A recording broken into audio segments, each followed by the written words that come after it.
And I said no to it. I loved it. I liked it, but I just said no. It didn't fit. It didn't seem right. And At 71, Kevin Costner is finally speaking out, and what he's saying is changing the way people see his divorce from Christine Baumgartner. For months, the headlines focused on court battles, child support numbers, and property disputes. But behind the legal filings and public statements, there has always been a bigger question. What really led to the end of their nearly 19-year marriage?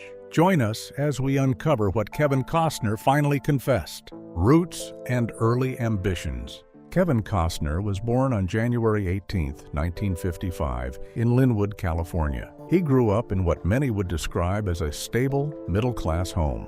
His father, William Costner, worked as a utility executive, and his mother, Sharon Ray, worked as a welfare worker. There was structure in the household, but there was also constant change. Because of his father's job, the family moved often. Moving from place to place shaped Kevin in quiet ways. Each time he entered a new school, he had to start over. He had to learn new names, make new friends, and figure out where he fit in. He has spoken about feeling shy and unsure of himself during those years. He was not the loudest kid in the room. He observed more than he spoke. That habit of watching people closely would later help him as an actor. Sports became one of his outlets. He enjoyed baseball and other athletic activities. Being part of a team gave him a sense of belonging that constant moving sometimes took away. Music also played a role in his early life. He sang in the church choir and enjoyed performing in small settings. These early experiences helped him become more comfortable standing in front of others. Even as a young boy, he was drawn to storytelling. He liked movies and admired strong characters on screen. But acting did not yet seem like a real option. It was something distant, not something he believed he could actually pursue. At that stage, his life felt ordinary. He was a California kid trying to find confidence while adjusting to frequent change. After high school, Costner attended California State University, Fullerton. He did not enroll as a theater major. Instead, he studied business and earned a degree in marketing. Acting was not part of his formal education. He followed a practical path because it felt safer and more predictable. The moment that changed everything came unexpectedly. After graduating, he found himself on an airplane, seated next to the legendary actor Richard Burton. During the flight, Costner gathered the courage to speak with him. He asked questions about acting and whether someone without formal training could succeed. Burton encouraged him. He told him that if he truly wanted it, he should go after it. That conversation stayed with him. It was not a guarantee of success. It was simply permission to try. Costner decided to pursue acting, even though he had no professional background and no clear connections in Hollywood. The early years were difficult. He took odd jobs to support himself. He worked as a marketing executive for a short time, but he kept auditioning. He faced rejection again and again. Small roles did not lead to big breaks right away. Some of his scenes were even cut from films. There were moments when quitting would have been easier, but the restlessness he had felt since childhood pushed him forward. He had spent years adjusting to new environments. Now he applied that same resilience to Hollywood. He kept showing up, and soon those small efforts would begin to change his life. And just as he was about to walk away more than once, his first real opportunity was closer than he realized. The breakthrough years. Before the fame and awards, Kevin Costner spent years trying to prove himself in Hollywood. His early career was filled with small parts that barely gave him screen time. One of the most disappointing moments came with The Big Chill. He was cast in the movie and filmed scenes as a deceased character, seen in flashbacks. But when the final version was released, his scenes were completely cut. His body appeared briefly, but his face was never shown. For many actors, that kind of setback could have ended their confidence. Costner had bills to pay and no guarantee that success would come. He worked odd jobs and kept going to auditions. Directors often saw him as too serious or not flashy enough. He did not fit the loud Hollywood image of the time. But he stayed patient. He believed that if he kept working, the right role would come. That determination became the foundation of his career. He built relationships with filmmakers and slowly earned trust. He understood that staying in the game mattered as much as landing a hit. The real breakthrough came in 1987 with The Untouchables. Cast as Elliot Ness, Costner finally had a strong leading role in a major studio film. The movie was a success, and audiences noticed him. He played Ness with quiet strength and steady confidence. It was not an over-the-top performance. It was controlled and grounded. That style would soon become his signature. In 1988, he starred in Bull Durham. The baseball drama allowed him to show charm and humor. As veteran catcher Crash Davis, he felt natural and relaxed on screen. The role connected him with audiences in a deeper way. It showed he could balance toughness with warmth. Then came Field of Dreams in 1989. The film told a simple but emotional story about family, regret, and belief. Costner played Ray Kinsella, a farmer who builds a baseball field in his cornfield after hearing mysterious voices. The movie struck a strong emotional chord with viewers. It reinforced his image as a sincere and dependable leading man. By the end of the 1980s, he was no longer struggling for roles. He was one of Hollywood's most trusted stars. The early 1990s marked the height of Costner's power in Hollywood. In 1990, he directed and starred in Dances with Wolves. It was a risky project. Westerns were not popular at the time, and the film had a large budget. But the risk paid off. The movie won 7 Academy Awards, including Best Picture and Best Director. Costner proved he was more than just a leading actor. He was a filmmaker with vision. In 1991, he starred in Robin Hood, Prince of Thieves, a commercial hit that expanded his international fame. Then in 1992 came The Bodyguard alongside Whitney Houston. The film became a massive box office success, and its soundtrack became one of the best-selling albums of all time. During this period, Costner fully established himself as the American leading man. He often played characters who were steady, moral, and quietly strong. Audiences trusted him. Studios invested heavily in his projects. His films made hundreds of millions of dollars worldwide. He had reached the top of Hollywood. But success at that level brings new pressure, and the next phase of his career would test him in ways he had not faced before. Cindy Silva.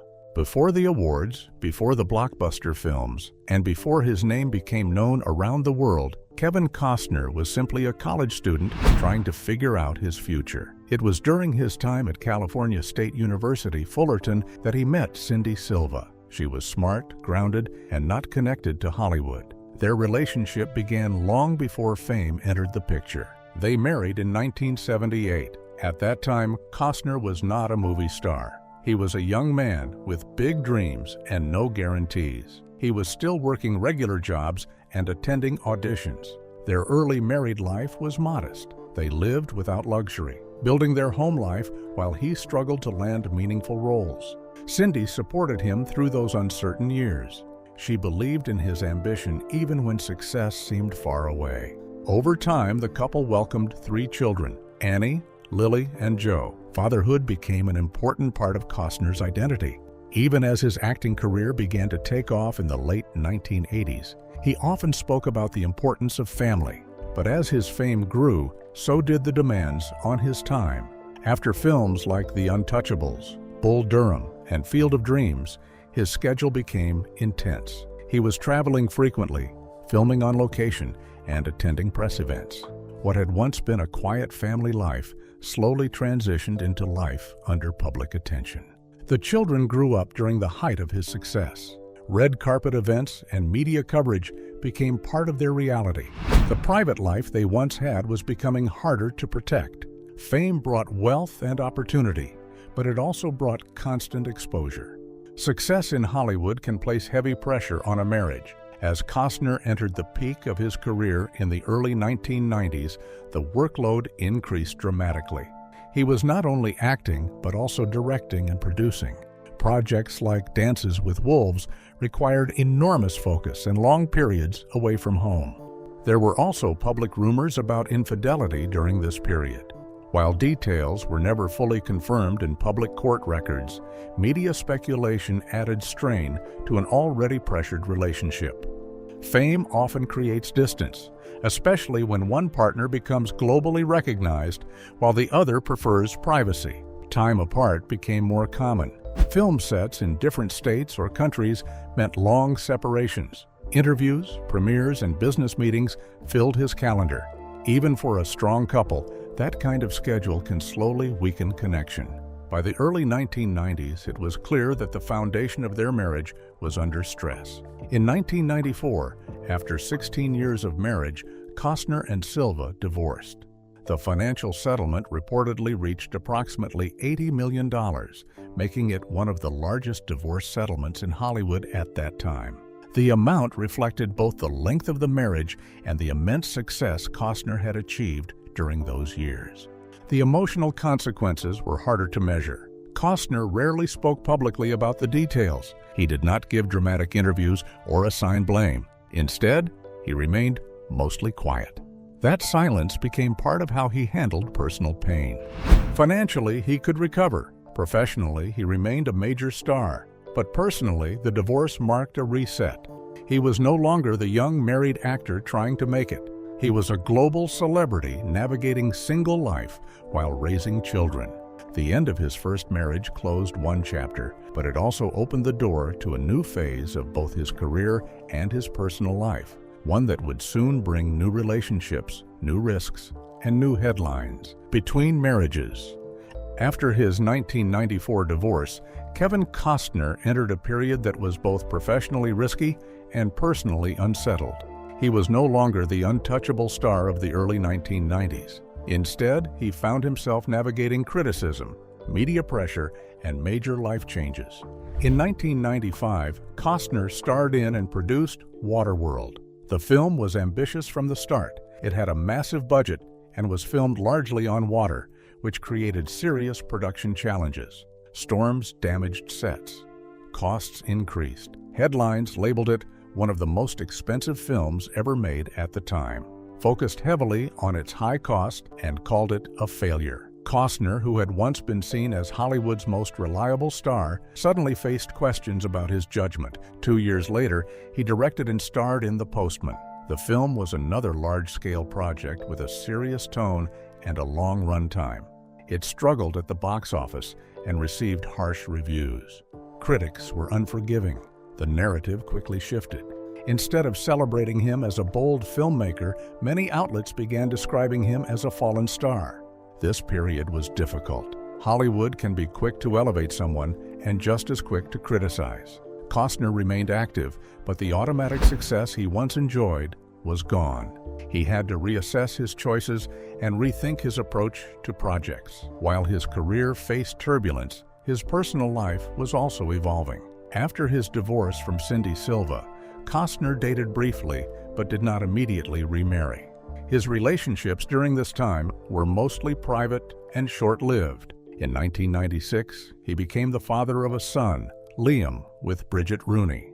The relationship was brief, and there was public attention surrounding paternity and support arrangements. Eventually, the situation was resolved, and Costner acknowledged Liam as his son. Fatherhood again became a defining part of his life, even as he managed complex family dynamics with children from different relationships.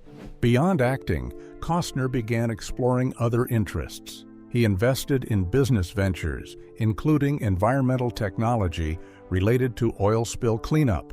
He also returned to his long-standing passion for music. He formed the band Kevin Costner and Modern West in the mid-2000s, though his love for music had existed for years before that. Performing gave him a different kind of creative outlet, one that was less tied to box office numbers and critical reviews. This stretch of time was less about public triumph and more about personal searching. He was adjusting to life as a single father, dealing with industry criticism, and figuring out what kind of projects truly mattered to him. It was not the peak of his fame, but it was a period that forced reflection and resilience. And just as he was learning to balance ambition with personal growth, someone new was about to enter his life and change the direction of his next chapter. Meeting Christine Baumgartner. By the late 1990s, Kevin Costner had already lived through enormous success, public criticism, marriage, divorce, and fatherhood. He was older, more experienced, and more cautious. It was during this period that Christine Baumgartner re-entered his life and slowly became central to his next chapter. Christine Baumgartner was born in 1974 and grew up in California. Unlike Costner, she was not part of the Hollywood acting world. She worked as a model in her younger years and later focused on business. She developed an interest in fashion and design, eventually launching her own handbag line. Her brand, Cat Bag Couture, reflected a practical and stylish approach to accessories. Costner and Baumgartner first met in the early 1990s. The meeting reportedly took place at a golf course when Costner was still married to his first wife. At the time, their interaction was brief and did not lead to anything serious. Their lives moved in separate directions. Years later, in 1998, they crossed paths again at a restaurant. This time, the timing was different. Costner was divorced. He was navigating single life and reassessing what he wanted personally. The reconnection felt more meaningful. They began dating and gradually built a relationship away from intense public attention. Costner was nearly 20 years older than Christine. The age difference was noticeable, but both appeared comfortable with it. Their bond grew steadily rather than quickly. After the turbulence of his previous marriage and career setbacks, Costner seemed more careful. He was not rushing into another commitment. The 19-year age difference meant they were at different stages in life. Costner was already a father of 4 children from previous relationships. He had experienced marriage, divorce, and the responsibilities of raising a family. Christine, on the other hand, had not yet had children and wanted to build a family of her own. This difference became an important issue in their relationship. Christine was clear about wanting children. Costner, who was entering his late 40s at the time, had to consider whether he was ready to start over as a father to young children again. He had already raised babies and teenagers. The idea of beginning that phase again required serious thought. The conversation about children was not small or casual. It represented different visions for the future. For Christine, having children was a priority. For Costner, it meant long-term commitment and energy at a later stage in life. At one point, the disagreement over having more children led to a temporary breakup. Costner was reportedly unsure about expanding his family again. Christine did not want to compromise on something so important. The separation showed that the issue serious. However, time apart gave Costner space to reflect. He realized that if he truly wanted a life with Christine, he needed to fully commit to the future she envisioned. Eventually, he decided he was willing to have more children. That decision changed everything. They reunited, stronger and more aligned in their goals. The relationship became more stable and focused. In 2003, Costner proposed. The engagement signaled that he was ready for another marriage, this time with clearer expectations and shared priorities. For a time, it looked like both had found exactly what they were searching for, and the life they built together would soon grow even bigger, the family life. The couple married in September 2004 at Costner's Ranch near Aspen, Colorado. The property was more than just land. It represented distance from Hollywood and a place where he felt grounded. Choosing that location was intentional. It allowed them to celebrate in a personal space rather than a public venue. The ceremony carried a Western elegance. It was refined, but not overly flashy. Guests arrived knowing it would be exclusive. Close friends and select celebrities attended, but it was not designed as a media spectacle. Even so, the wedding drew attention. Photos circulated quickly, and entertainment outlets covered the event closely. Christine wore a traditional gown, and Costner leaned into a classic Western style that suited the setting. The tone of the day reflected a mature love story. This was not a rushed Hollywood wedding. It came after serious discussions, including their earlier disagreement about children. The commitment felt deliberate. Soon after the wedding, the couple began expanding their family. They welcomed 3 children together: Caden in 2007, Hayes in 2009, and Grace in 2010. For Costner, fatherhood began again at a later stage in life. He was now raising young children while also maintaining relationships with his older children from previous relationships. Blended family dynamics can be complex. Costner had children from his first marriage as well as his son Liam from another relationship. Bringing everyone together required patience and coordination. By most public accounts, he made an effort to keep his children connected despite different households and age gaps. Christine focused strongly on motherhood. Having children had been one of her clear priorities in the relationship, and now that vision was becoming reality. The household shifted toward routines centered around school schedules, sports, and family activities. Life at the Aspen Ranch became a central part of their identity as a couple. The property offered privacy and space away from the constant noise of Los Angeles. Costner often spoke about wanting his children to grow up with nature, structure, and a sense of normalcy.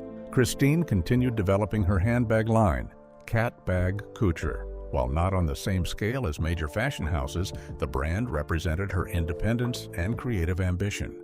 She was not only Kevin Costner's wife, she maintained her own business interests. The couple appeared committed to building a grounded life despite fame. Red carpet appearances were balanced with ranch life. Public premieres were followed by private family time. For several years, the image was stable and calm. Quiet tensions. For years, Kevin Costner and Christine Baumgartner presented a steady image. They appeared together at premieres, charity events, and award shows. Their Aspen Ranch life seemed peaceful from the outside. But by 2022, small signs began to suggest that something had changed. Observers noticed that Christine was attending fewer public events with Costner. During major appearances connected to his hit series Yellowstone, she was sometimes absent. While that alone did not confirm trouble, it sparked quiet speculation. There were no dramatic public arguments, no emotional interviews. Instead, the distance appeared subtle. Costner continued promoting his projects and speaking positively about family in interviews. Christine remained mostly private. Still, the shift in their joint appearances was noticeable to fans who had followed them for years. Behind the scenes, reports later suggested tension connected to Costner's demanding filming schedule. Yellowstone required long periods in Montana. In addition, he was working on his multi-part Western film project, Horizon. Time away from home increased. For a couple that had built their marriage around family life and stability, long absences may have created strain. At the time, however, nothing was confirmed publicly. The image remained intact until May 2023. In May 2023, Christine filed for divorce, citing irreconcilable differences.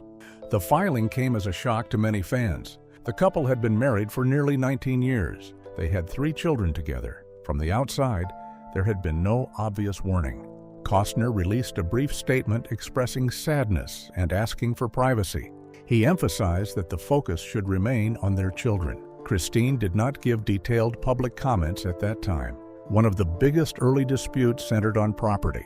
Christine continued living in the couple's Santa Barbara home after filing.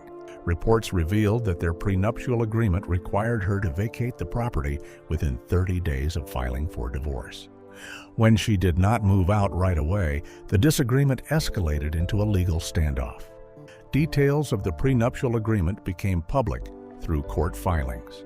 The agreement, signed before their 2004 wedding, reportedly outlined financial terms and housing arrangements in case of separation. Costner's legal team pushed to enforce it strictly. Christine's team sought adjustments. The media frenzy intensified. Headlines focused on numbers, courtroom exchanges, and allegations from both sides.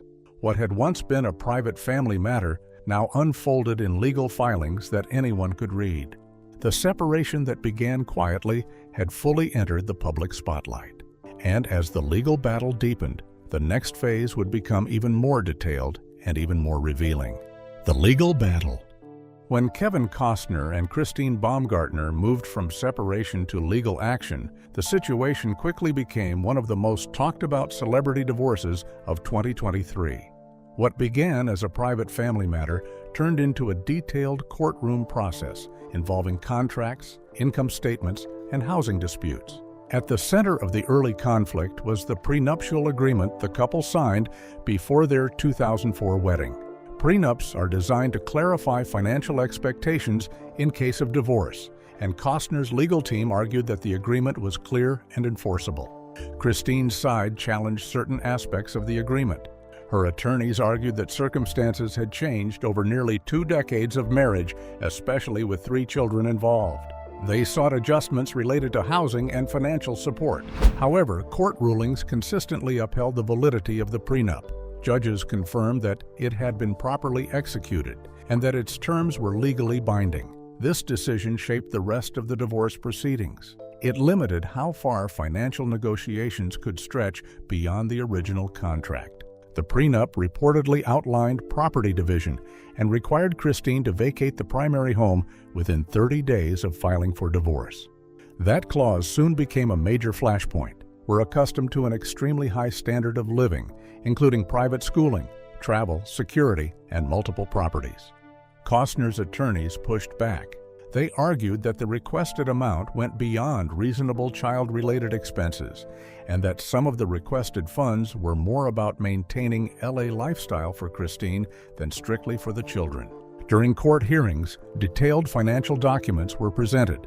These included Costner's reported income from acting, producing, investments, and business ventures. The numbers were significant. At the same time, his legal team emphasized that income can fluctuate, especially in the entertainment industry. After reviewing the financial evidence, the court ordered child support of approximately $63,000 per month. While still a very high amount by ordinary standards, it was far below the initial request. The judge stated that child support should reflect the children's needs without turning into disguised spousal support. Another dramatic chapter centered on the couple's Santa Barbara home. According to court filings, the prenup required Christine to vacate the property within 30 days of filing for divorce. She did not move out immediately, arguing that she needed time to secure appropriate housing for herself and the children. Costner's legal team requested enforcement of the agreement. The dispute escalated quickly. Media outlets covered daily updates about whether she would leave and under what conditions.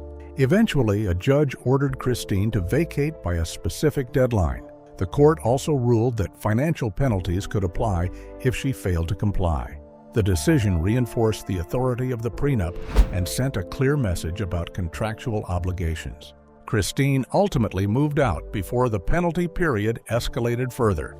The home dispute highlighted how even practical matters like housing can become headline news when celebrity and wealth are involved. One of the most striking aspects of the legal battle was how much private financial information became public. Court documents disclosed Costner's estimated income, expenses, and assets. Discussions included luxury vacations, property maintenance, staff salaries, and even cosmetic procedures cited in expense breakdowns. In September 2023, reports confirmed that a settlement had been reached through mediation. While many of the final terms remain confidential, it was widely understood that the agreement followed the framework of the original prenuptial contract.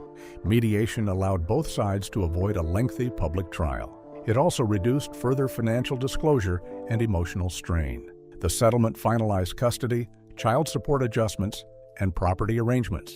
After the settlement, Costner made brief public remarks expressing sadness about the situation. He stated that divorce is painful and that his focus remained on his children. He did not publicly criticize Christine. His tone was measured and restrained. Christine transitioned into a more independent lifestyle following the settlement. Reports suggested she began adjusting to new living arrangements and focusing on her personal life outside the marriage. While the legal process focused on contracts and numbers, the emotional impact was quieter but significant. Nearly 19 years of marriage had ended. Both were now navigating a new chapter separately. If you want more videos like this, hit like, subscribe, and stay with us for the next one.